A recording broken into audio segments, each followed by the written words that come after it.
right, I need to play the rest of the clip. What's up, guys? Now with better audio, I decided just to go home. It was so loud in that victory party. We were right in the middle of the ballroom, which was very cool. I love that they gave us the opportunity to be there. It was a very neat place to be.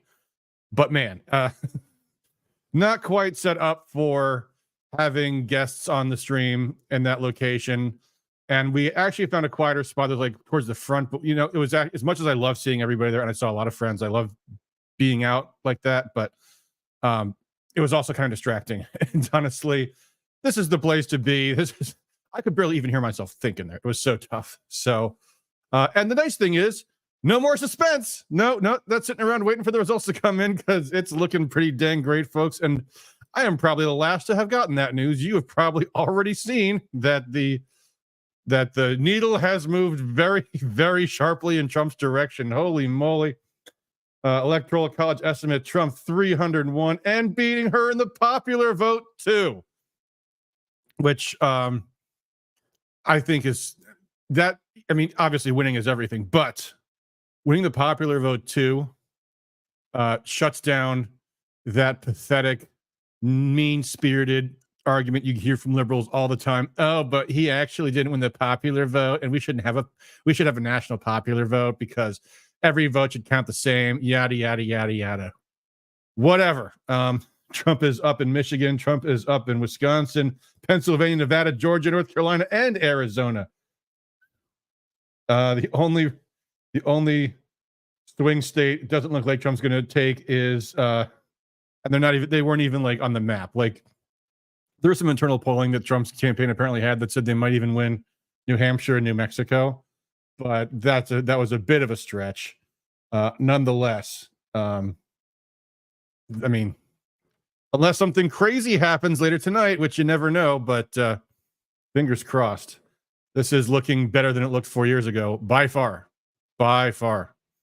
And Trump winning by several percentage points in some of these states too. Arizona, North Carolina, it's been called. Fan-frickin-tastic. Now, we can look at some other races too. I want to quickly, before we look back at the U.S. Senate race and some of the statewides, we didn't look at any of the state house seats yet. So let's look at Congress really quick. So I got Congress right here. This is the Congress map, and you can see Haley Stevens is soundly ahead of Nick Sonberg. No surprise there. No surprise in the 12th. In the 7th, with 61% of the votes in, Tom Barrett is well ahead of Curtis Hertel. That's amazing. 55% to 42% of the vote. Wow. So if that lead holds, that's fantastic. Because that is the seat that's the Dan Kildee seat, is it not? No, it's not the Dan Kildee. Whose seat is that? Is it the Dan Kildee seat? No, the Dan Kildee seat is maybe it is. Hold on, let's zoom in on Michigan District 7. Oh, this link doesn't go to it. James only 4 points ahead of Carl Marlinga. Obviously, I don't like Carl Marlinga, but John James is atrocious, and if he lost, I wouldn't be sorry. Kristen McDonald-Rivet is only 2 points ahead of Paul Young with 28% of the vote in. I had a link earlier that, well, we'll dive deep in that in a minute, but let's look at the state house seats.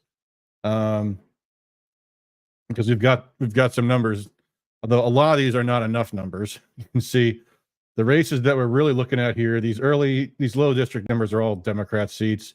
There was some rumor that Mai Zhang, who just got elected in the special election, was actually vulnerable. That does not seem to be the case. She's ahead by 12 points. The races to watch in this one are, let's see. Actually saw Pete Konevsky here, great guy. But I think it's just a liberal district. You can't do anything about that. So this is one we definitely want to watch: is Jamie Churches versus Riley Linting. Jamie Churches is that complete nutcase who had a mental emotional breakdown on the House floor over her anti-gun bill.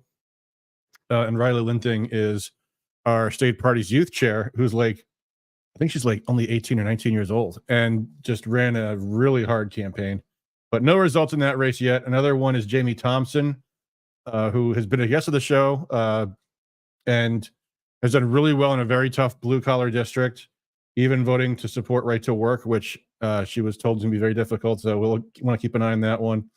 Jim DeSantis is winning easily. William Bruck is winning easily. Dale Banicki is up by 4 percentage points over Regina Miller, although there's only 20% in so far, and that is a varying district. There's parts of that district that are conservative in Monroe County. There's parts of that district that are liberal in Wayne County. So we shall see. The last time we looked on the Washington clerk's website, which was back at the victory party, so it was a while ago, but Banicki was actually up in the Washington County precincts, which are Augusta and York Township. So it's not like it's Ann Arbor and Ypsilanti, but even still, good that Dale is up. Let's see. What else do we have here? I don't think any of these races were really contested. Steve Carra is clearly running away with it. Good for him. Brad Paquette's easily winning. But these are all safe seats. Let's see here. Were there any close races? Kathy Schmaltz is way behind, 20 percentage points, but only 14. Oh, I'm sorry, guys. I'm so sorry. Yeah, it'd help if I actually put my screen up so you could see what I'm talking about, what I'm looking at here. Let me make this bigger. Anyway, Kathy Schmaltz. She is in Jackson County and a little bit of Washtenaw County, and it was a swing district. She won 2 years ago by a pretty close margin, but her opponent was a guy who threatened to shoot up a school. So an easy opponent to run against. This time, oh, this is just completely flipped. Excellent. Poof. Literally, as I was looking at this page when it was not on the screen, it had Kathy Schmaltz down by 20 percentage points, but it said there's only 15% in. Suddenly, poof, 43% in, and Kathy Schmaltz is back on top again. 8% percentage points over Mahoney. Kathy Schmaltz has a very, very moderate voting record, by which I mean liberal. The argument is I'd vote my district because it's a tough district, but whatever. Anyway, I'm still glad she's better than a Democrat, I suppose. Jennifer Conlon with 49% reporting. Brian Ignatowski down by only 2 percentage points. Again, Jennifer Conlon. This was going to be one of the harder pickups. This was one that so in Washtenaw County, where I'm from, I'm on my county GOP. We had money to do some mailings, and we made an inquiry as to if we should do one for Dale Banicki or one for Brian Ignatowski. And they said Dale Banicki's seat is much more winnable than Brian's is. We ended up doing them for both. But anyway, but actually, as of right now, Ignatowski is down by only 2 percentage points, and I don't know, and I don't think I'm impressed the New York Times even has these state house races covered, but we don't know how those break down by precincts. I'm not surprised they don't have that information for us. And Banicki is up now. Oh no, he was up before. That's right, but he's only 4 percentage points ahead with only 20% reporting. So that is another one to watch. Kelly Sackett, our hero in Kalamazoo County, up by 8 percentage points over some other guy. Let's see, what else have we here? Oh no, only 3 percentage points. Only 3% in so far, but Matt Hall is down by 1 percentage point over the Democrat challenger. That would be awesome if Matt Hall loses. And folks, by the way, this is another reason why I'm glad I'm not at the victory party anymore, because it was hosted by the state party. Well, it was hosted by the Oakland County GOP, but it was the state party's event. And, I'm not going to badmouth any Republicans at a GOP event. That'd just be rude as a guest. So, even when we started the stream, Mike Rogers was on stage. I'm not going to badmouth Mike Rogers at a party hosted by the state party. No, I'm not going to do that. But now that I'm home, let me talk about Matt Hall and some of these other characters. Anyway, so as I was saying, literally Thursday morning is when the Republicans will have to vote for who their leader is. And a lot of these people, especially the incoming freshmen, have no idea that's coming. Or maybe they know, but it's like not something they're paying attention to because they're spending all of their energy winning their race. And suddenly they will have to make the most consequential decision, which is, who will our speaker be?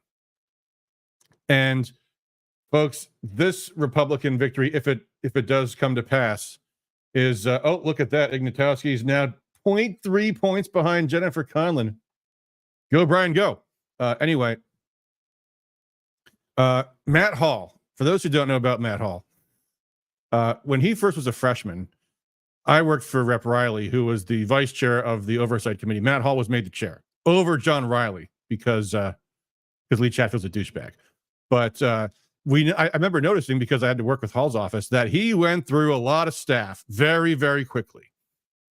First, there was, I remember early on, there was two ladies who both quit on the same day, reportedly because he called one of them a C word. I think there were some other staffers even before that. It kind of became known in Lansing that actually Lee had to prohibit Matt Hall from hiring any more women. There is, I believe, I've heard there's talk of a non-disclosure agreement over a former staffer he knocked up. And then the other guy who replaced the ladies in his office disappeared pretty quickly too, probably because he found a better job. I will tell you, folks, it is very common in politics for lawmakers to abuse their staff. And those are the kind of people that you do not ever, ever want to have in leadership, because they will abuse their caucus too. Once they become speaker, they have all the power. They hold all the cards. So these freshmen are going in, and they're going to be told Matt Hall is the reason we won back our majority, which is complete and utter bullshit.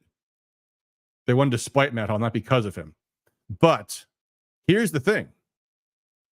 The Thursday morning vote for speaker, or a minority leader, whichever it is, will be a secret ballot. So they can tell Matt Hall one thing and still vote for Tom Coons, who's running against Matt Hall for speaker. There might be others running too, but those are the two that I know about.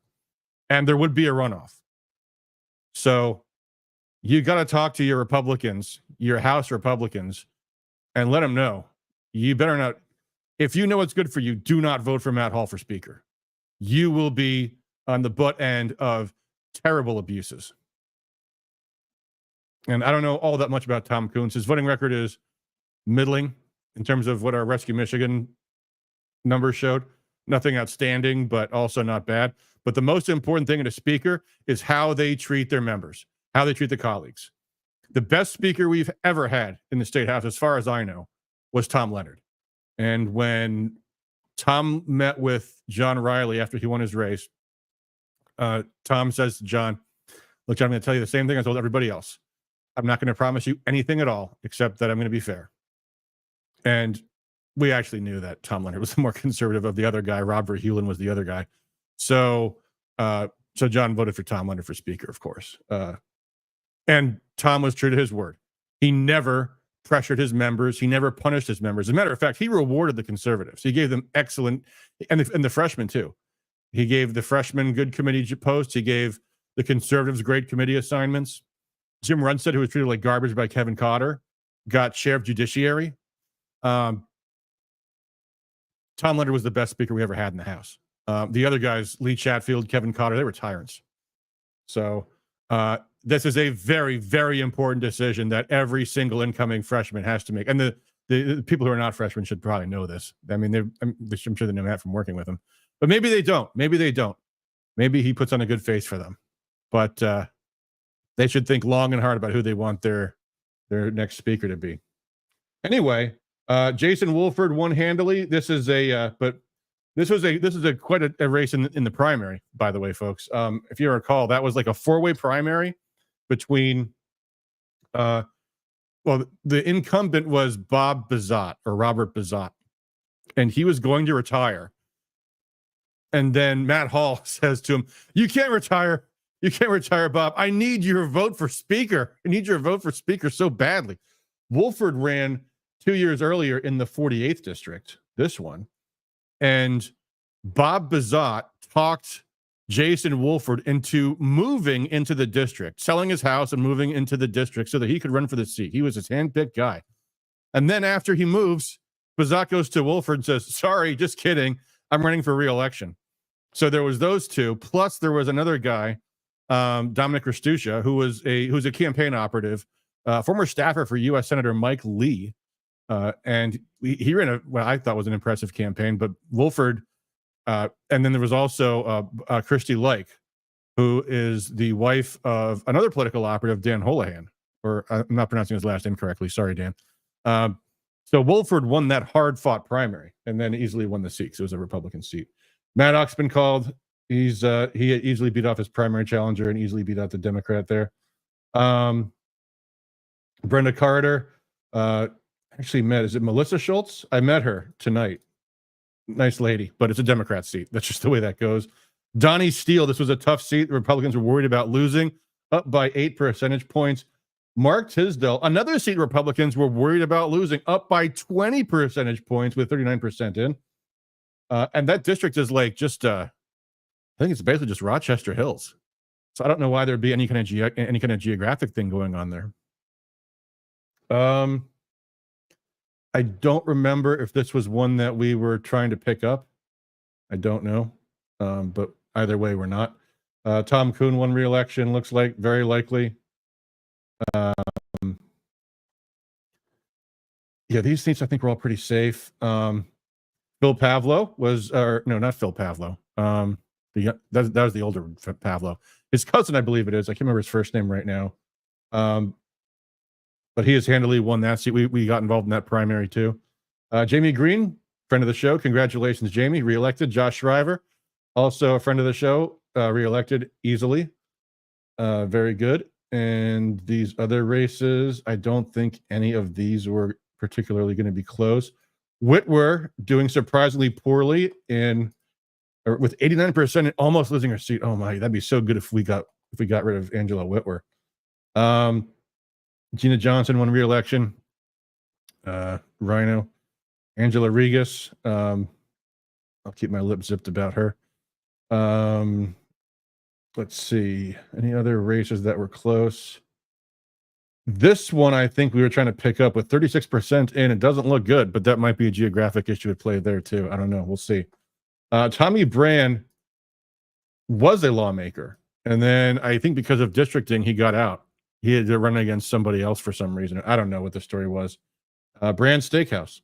But anyway, he was kind of wishy-washy, honestly. I'm not a huge fan of his. I remember before he got elected, he testified with Gary Glenn in support of electric choice because he saved a lot of money being outside of the utility monopolies.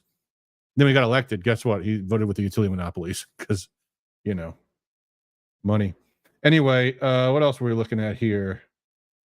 This race is remarkably close, but I don't remember if that was one that we were especially targeting. Meerman won easily. Outman won easily. Posthumus winning easily. Nair easily. Yeah, these are all easy seats. Do we have any really close ones here? Let's see. Oh, shoot. That's not good. This is Marquette. Oh, Betsy Kafia. Not a good sign here either. Lisa Trombley, who's great, but she is 10 points behind. That was a district we were hoping to pick up. Doesn't look like that's going to happen. And Lisa Bonac against Jen Hill. The Marquette seat had been a safe Democrat seat, and it's been slipping away, but apparently not quite slipping enough away right now. But we'll see. Maybe that'll change. But 83% in. But that's a close one, guys. That is a close one. Boy, this is not helpful because these are the two Republicans. I'd want to know who the two Democrats are.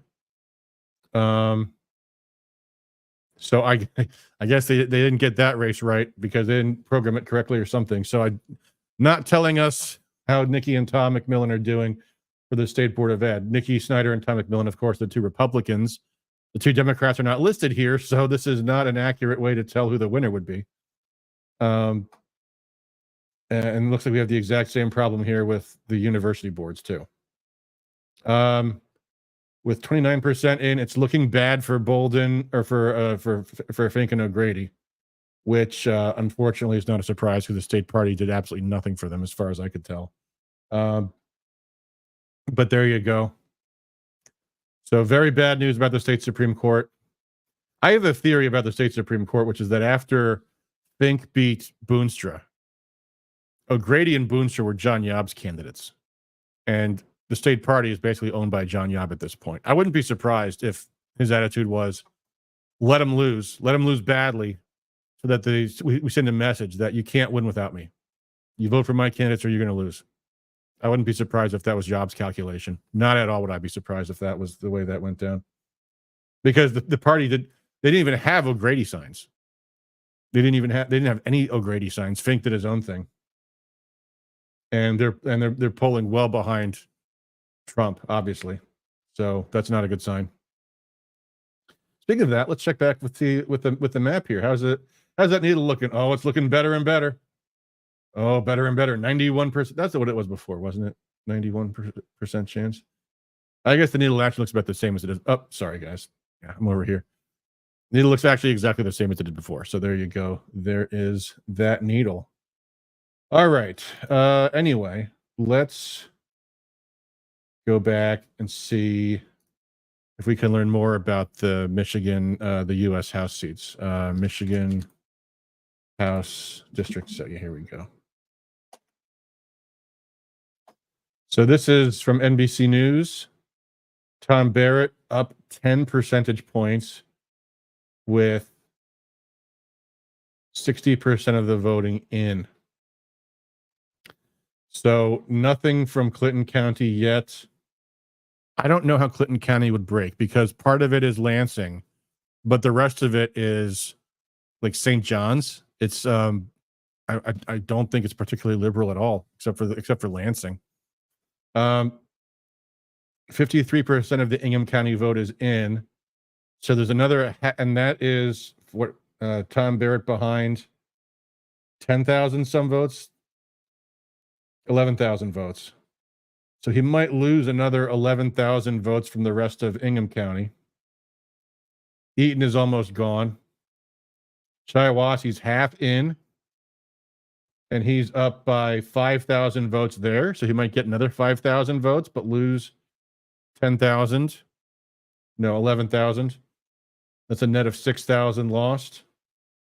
Livingston County with 69% in, and he is up by 27,000 votes there. Okay, time to get a calculator out. Let's see here. Livingston County, Tom Barrett is up by 27,000 votes. So 27,000 votes, about times 0.3. He might gain 8,000 votes there. And we just said he's net minus 6,000. It's looking like Tom Barrett's going to win this one, guys. I saw Tom Barrett at the JD Vance event yesterday, or the day before yesterday, because it's now the 6th. and I said, "Hey, Congressman, how you doing?" And it's funny because I just said today's the 6th. I don't know if you guys caught that at the Trump rally. Trump had to correct himself because he said to go vote tomorrow, and it was after midnight. And Bill Rowerdink, who was at the victory party, Pete Hoekstra told the story. He was at the victory party and says, "Today, vote today," because it's after midnight. And Trump heard him and corrected himself, and he says, "Vote today." So, yeah. Just got a text. Fox Local is reporting that with 36% of the vote counted in Detroit, Trump already has more votes than 2020 in the city. Yes. Do we have any results in Dearborn yet? I wonder how Dearborn's doing. I wonder if we can see that yet. Before we do that, let's look again if there's been any change in the 8th district. Kristen McDonald-Rivet is still slightly ahead. Boy, it'd be nice to win that one. I'm not a big fan of Paul Young, honestly. He's a DC transplant, but nevertheless, again, better a Republican than a Democrat. And I shouldn't disparage him entirely. I mean, I ran a campaign where I helped on a campaign for a guy who he ran against 4 years ago, but give him a chance, But he is up in Bay County with 6% and 68%. Yeah, he's in trouble. Never mind. Sorry, folks. Yeah, because nothing in Saginaw County has come in yet, and there's still half of Genesee County to come in. So, and whereas Midland's mostly in, and Bay is Bay's not hardly in at all, but I mean, Bay County is kind of liberal too, honestly. I mean, Bay County might be kind of like Macomb County. Might be like I get a real blue collar Democrat feel from Bay City. So maybe Bay City will be good for Trump, or Bay County will be. We'll have to see. Anyway, my throat is dry. You know, the other thing that's nice about being home.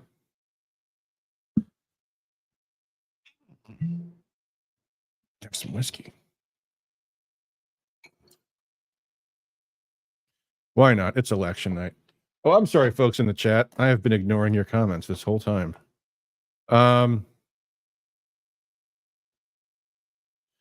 Altman says no numbers on my House District 7 race. No numbers. What the H? Yeah, I mean, sometimes they just take time to come in. That's the way it goes. Yes, Matt Hall is an idiot. Halligan News says I lost by 7 tonight, but not mad. Maybe I didn't want a second term. What Halligan News? What second term for what? Let us know what office you lost your race in. I'm sorry to hear that. Richard said it was good to see the results in Michigan so far. It's looking good for Trump. Not looking so good for Mike Rogers, though. Let's look at that. I've got that up here someplace. Hold on.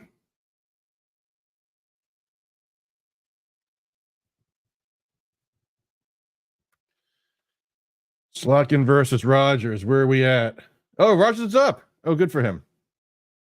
I don't give a crap about this race, honestly, guys. I really don't. But yeah, it looks like he's riding the coattails. Good for him. 53% reported. So there you go.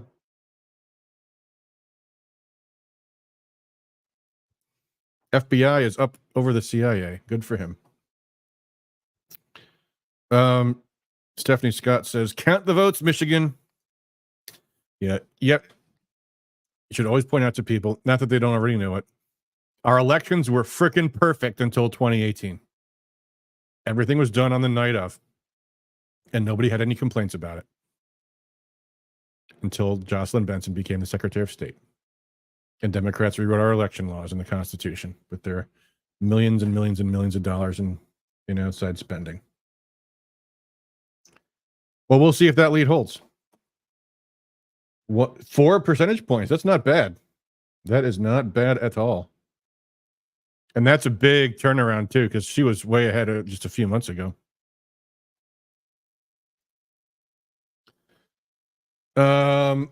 Let's see. I think we've looked at everything already. Oh, yeah. We did just do the congressional seats. You can see if anything new came in on some of the state house seats again. But honestly, guys, I mean, I don't know if we're going to stay up all night doing this stuff. Let's just see if that Trump needle has moved anymore. Oh, it's no 92% chance of victory. It's moving up. It's moving up. I did see someone flash on the screen at one point that Kamala won an electoral vote in Nebraska. They have Nebraska and Maine go by district for the congressional seats. And then the winner of the whole state also gets the U.S. Senate electoral votes. So I guess Harris gets one electoral vote out of Nebraska. But yeah, this is looking pretty damn good. Trump's up in Georgia by far. I mean, he's up in all these states. It should be great to see him win Michigan.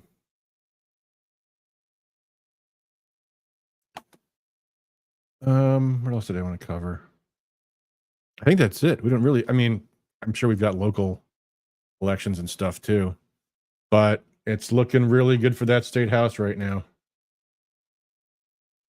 Not much to do, but wait.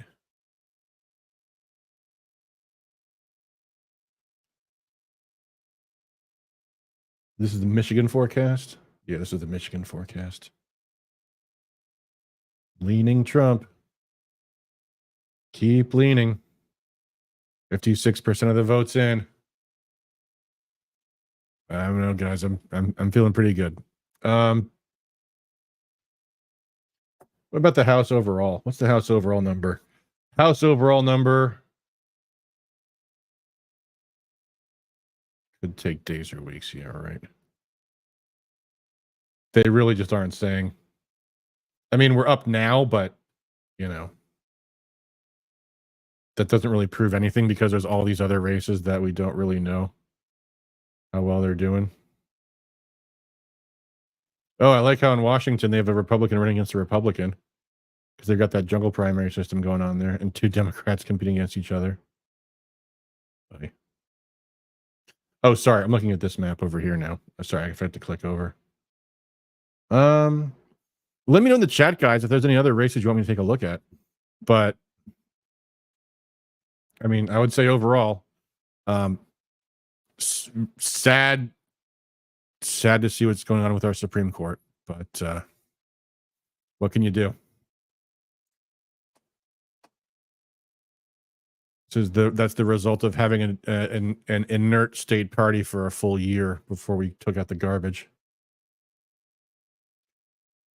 And that's probably bad for the university boards too, honestly.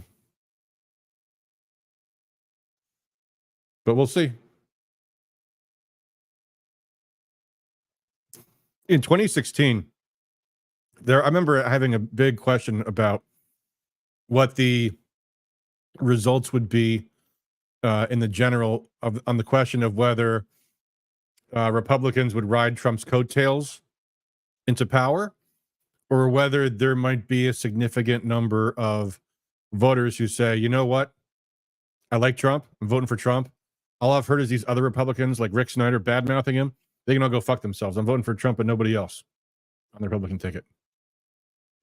And it turns out the answer was no, that did not happen. They did ride his coattails into victory, and Trump got into power with a Republican House and a Republican Senate, which, of course, Mitch McConnell and Paul Ryan completely sabotaged any attempt. Was it Paul Ryan? No, it wasn't Paul Ryan. Was it Kevin McCarthy? Who was the speaker before Kevin McCarthy? Was it Ryan? I don't think it was. Who was it, guys? Help me out, chat.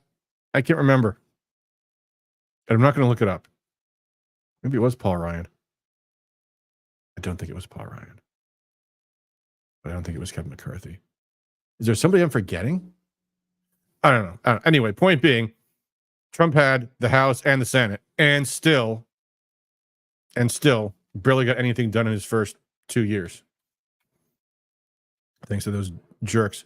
And that's the thing, folks.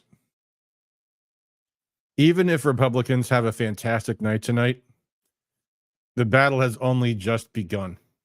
I mean, the next thing, of course, I mentioned Matt Hall earlier, is the speaker race. But Democrats will still have the state Senate, the governor, the attorney general, the secretary of state, and an even tighter grip over the Supreme Court. And my camera off to the side. That's better. And if you think that even if Republicans are in control of both chambers, they're going to just pass Trump's agenda, don't count on it. And don't count on judges not to block everything Trump wants to do. You can't appeal everything to the Supreme Court. So you're going to have lots of activist judges doing all kinds of crap to stop him from getting his agenda through, just like he did last time, remember? Depending who Trump picks for his cabinet, Robert Barnes is very optimistic that really the people in charge of Trump's administration are going to be Elon Musk and Bobby Kennedy Jr. And Tulsi Gabbard and I'm sure other conservatives I can't think of right now. Ron Paul, Rand Paul, stuff like that. People like that.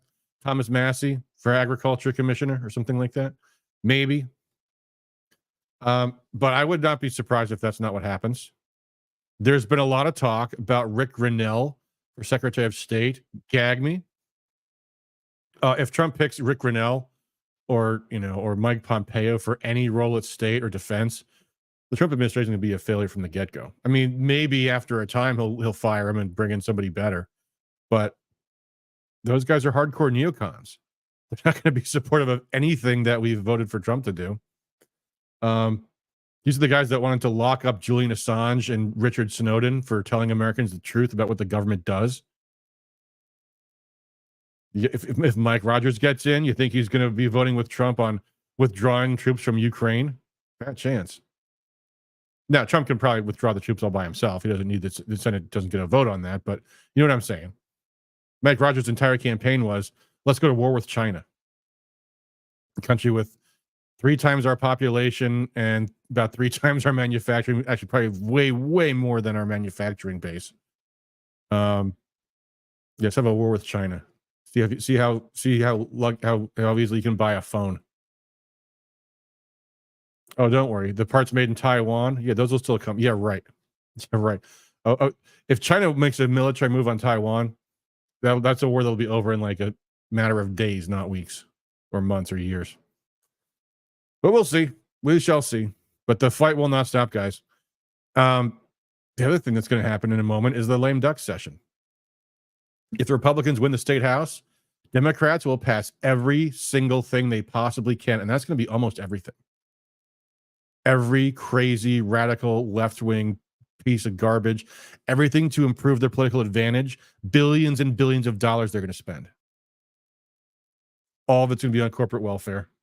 All of it on leveraging special interests to give them money for their campaigns for the next time around. Probably a lot of radical social policy too, radical energy, radical everything. It's going to be extreme. The state Senate has been in session, guys. I've been behind on Operation Watchdog because of the elections and, already having as much ammunition. And because, frankly, we're pretty much powerless to stop them because the Democrats vote unanimously almost completely on everything. So there's nothing we can do. I mean, you can try, but good luck. Yeah, so that's coming. Plus the lame duck in the U.S. Congress, too. So that'll be happening as well. And before you know it, there'll be a race for governor. We had some speakers tonight at the victory party. Perry Johnson was there, as was Kevin Rinke, 2 other guys that want to run for governor again. Maybe Perry Johnson won't fail ballot access this time. Who knows? We'll see. But here's an interesting question. Thinking about the governor's race. The opponent's going to be Jocelyn Benson. And the media has spent the past 4 years vilifying and demonizing anybody who questions the validity of the 2020 elections, in which a court ruled that the majority of all ballots cast in Michigan were improperly counted. It's a sin against democracy to question the legitimacy of that election. So the opponent's main line should be, the only thing Jocelyn Benson has done is fornicate our elections, to use a Barnesism. Election fornication, get it? Because they said fortification in the Newsweek article or the Time Magazine story or whatever, all about how they fortified the election. Anyway, so the opponents of Jocelyn Benson, their main argument should be, she's done nothing but ruin our elections. But they don't want to say that because they'll be called bad names. So you'll see, there will be candidates for governor on the Republican side who are going to be establishment types who will refuse to say anything bad about Benson's handling of elections. And that's the one all the establishment people are going to want to put in. And then you'll have another candidate who will say nothing but about how Jocelyn Benson has done nothing but rig our elections. And that's the one that the grassroots will want. And the more the media tells them you can't vote for that person, they're crazy, the more people are going to want to vote for that person. And you'll have a nasty, bitter primary where the factions get divided again over the issue of election integrity. Election integrity. Integrity. So that will be a very ugly, nasty race. So, yeah, guys, going to be a lot more to do next year. It is getting late, 12:41. My house is this is what happens with elections. By election day, your house is a wreck. Your car is a wreck. I have barely slept in the past week. And guys, there have been periods in my life. I told you the story I did last week. I just traveled to like 5 cities in 5 days to get Elon Musk petition signatures at $47 a pop. There's been times in my life I have flown frequently, but not 5 cities in 5 days. That is a lot for me. And yeah, it is time to recharge the batteries here, and that is something that's great about the best thing about the after the election is over, throwing shit away. And I don't mean yard signs, save those. They can always be repurposed. The metal can be reused, but leftover literature, stuff like that. I mean, obviously, anything that's got data that's got to be keyed into a computer, you got to get that done. But at least now you're not being flooded with more and more and more and more stuff every day. You can finally start to clean house. And of course, the other thing coming up soon are the county conventions in just a month, when the disruptors want to strike back and overthrow all the effective people and replace them with whack jobs. So that's coming up too. So, yeah, guys, we still have a lot of work cut out for us. Obviously, we get to take a little bit of a break because the election is, thank God, finally over. But the work shall continue. Where are we at now? Let's see here. Where's that needle? Where's my needle? Here's the needle. 92% chance. The needle has not moved since last time. So we'll send the same thing, Trump plus 1.2% of the popular vote. And Trump 302 on the Electoral College. Might be as much as 322. It might be plus 4 percentage points for Trump. That would be amazing.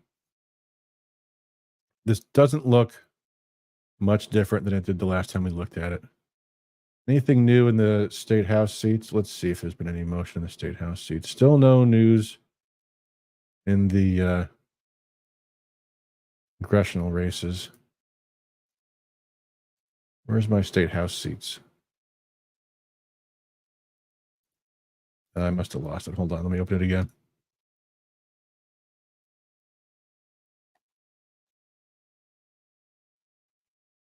Rogers, 4.6 percentage points up, 56% of the votes in.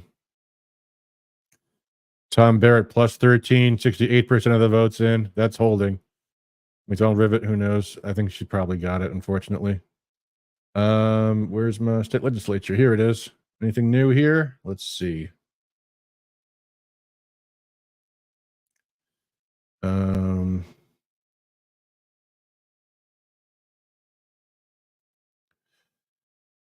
Adam Stathakis is not only going to look at. That is that has been previously a close seat, so but there's no data yet, so you have nothing. Still nothing from Churches versus Linting. Jamie Thompson, 15%, but she has a 38 percentage point lead. Holy mackerel. Great job, Jamie. Let's hope it stays that way.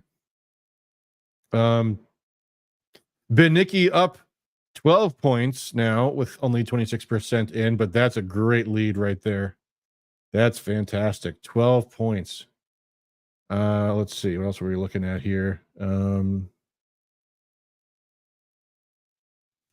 Kathy Schmaltz, 8 points up.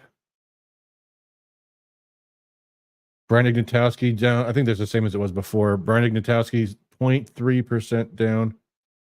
Still up by 4. With 89% in now for Donnie Steele. Tisdall, I think that hasn't changed at all since the last time.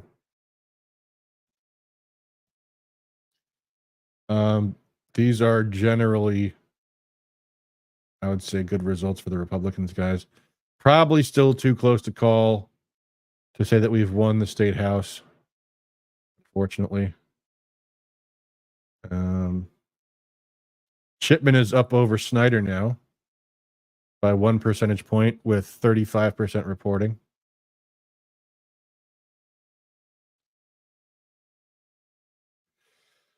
Betsy Kofia is beating Tromley still. That's a bummer. And Jen Hill still up by 0.6 percentage points with only 14% left to report. So that's tough. I'm still bullish on us winning the state house, but I think it's too close to call. And I think we've lost the state Supreme Court even more. Barry Altman says Rogers and James are winning. Good for them. I despise both of them, so I don't care. I guess it's nice if we get majority in the House and the Senate, but as long as we have at least one more other person, I couldn't care. Georgia just called for Trump. Georgia has been called. That means the needle is probably moving. Let's see. 93% chance of victory for Trump. All right. Yep. Georgia called for Trump. Current most likely tipping points. Oh, sorry, guys. Current most likely tipping point state, Pennsylvania. 81% in. Or 81% chance Republicans. Let's see what we're at here. Trump up by 2.8 percentage points with 90% of the votes in.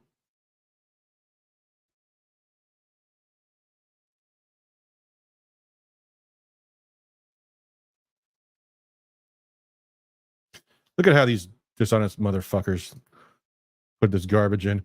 Counting is expected to take beyond election night, primarily because election workers are not allowed to start processing mail ballots until election day. Yeah, no shit, they shouldn't be allowed to. But that's their little advocacy they throw in there.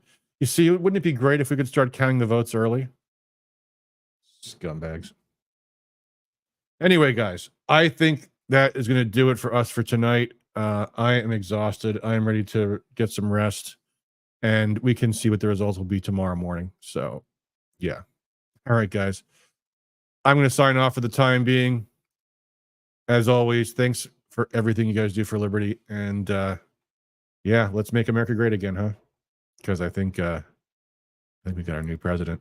We got our old president back. Maybe I should say America's first black president, ladies and gentlemen. Donald J. Trump. All right. That's going to do it for us for tonight, guys. Peace.